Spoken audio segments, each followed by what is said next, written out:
In 1964, Springfield College, they shared a moment in history with honorary degree recipient and commencement speaker, Dr. Martin Luther King Jr. Joining us to share more about it, we have Martin Dobrow, Associate Professor of Communications at Springfield College. Thank you so much for joining us today. Pleasure to be here. What I want to talk about first is mid-60s. What was the racial climate like? What were people talking about here in Western Massachusetts?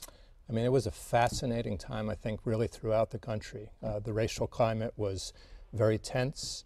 There was a tremendous amount of excitement, I think, about Dr. King's nonviolence. We're, right in the immediate aftermath of his iconic "I Have a Dream" speech at the March on Washington in August of '63. So we're not even a year removed from that. We're a few months ahead of his getting the Nobel Peace Prize in Oslo. So we're really kind of at the apex of his fame.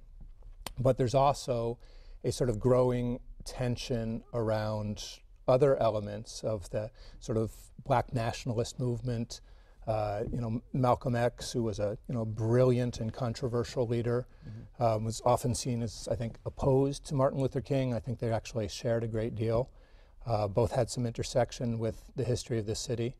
It was a very rich climate for when Dr. King arrived here in '64. Which is even more fascinating that Springfield College had one of the most popular figures in the whole world at the time at their school, and the commencement speech was intriguing in and of itself. Give us the setup to the speech.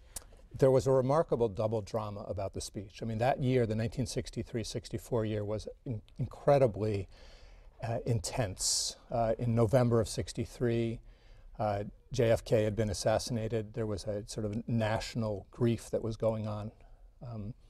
Glenn Olds, who was the president of Springfield College, was looking to find a commencement speaker who I think could add some healing at the end of this really tense year. And he set his sights on Martin Luther King Jr., who, as I mentioned, was really at the high point of his trajectory.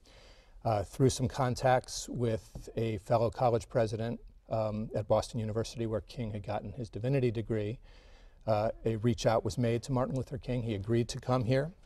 But then the first part of the drama was that there was pressure that was brought to bear on Glenn Olds to uninvite Martin Luther King from a number of sources, including our own FBI. This was a real sort of moment of truth for the college president, a lot of tension, difficult spot, and he stood up to this pressure. And that was sort of drama number one. That was in April of '64.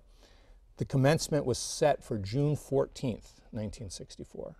Drama number two came in 3 days before that, on June 11th, when Martin Luther King was arrested in St. Augustine, Florida, for having the audacity to order food in a whites-only establishment. And he was in jail on the 11th, the 12th, and the 13th, with the commencement scheduled for the 14th. So it was really touch and go as to whether he would even make it. And then what happened? He did, in fact, make it, and so he arrived, delivered a stirring commencement address. I really regard it as the greatest moment in the history of our college. I think it's an amazing moment where national history was on a collision course with local history, and it's just incredibly fascinating to me more than 50 years later. I could only imagine what his words were like in that time, at that place. And since, and kind of in memory, you've tasked your students to do some inspiring work. Tell us what you've tasked them to do. Well, the legacy of Martin Luther King, I think this is something that we all have a responsibility to move forward. I regard him as one of the great American heroes.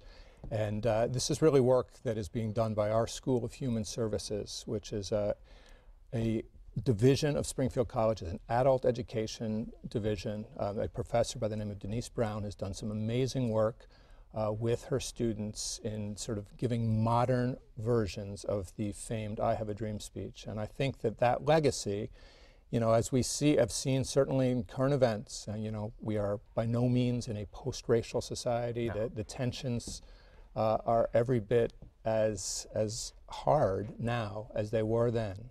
We have made a lot of progress. Absolutely, we should celebrate that, but there is an awful lot of work still to be done. And I think our School of Human Services and Professor Brown have done a great job of moving this forward. Well, you're enacting social change, and I think more than anything, and especially on a day like today, you're making people think. And if nothing else, days like today, you just need to take that one single moment to think, and maybe, just maybe, that can help start the ball rolling and change a few things. Thank you for joining us today. Thank you so much. I really do appreciate it. But stay tuned, because later in the show we're going to meet some of these students inspired by this Martin Luther King Jr.'s I Have a Dream speech. So don't go anywhere.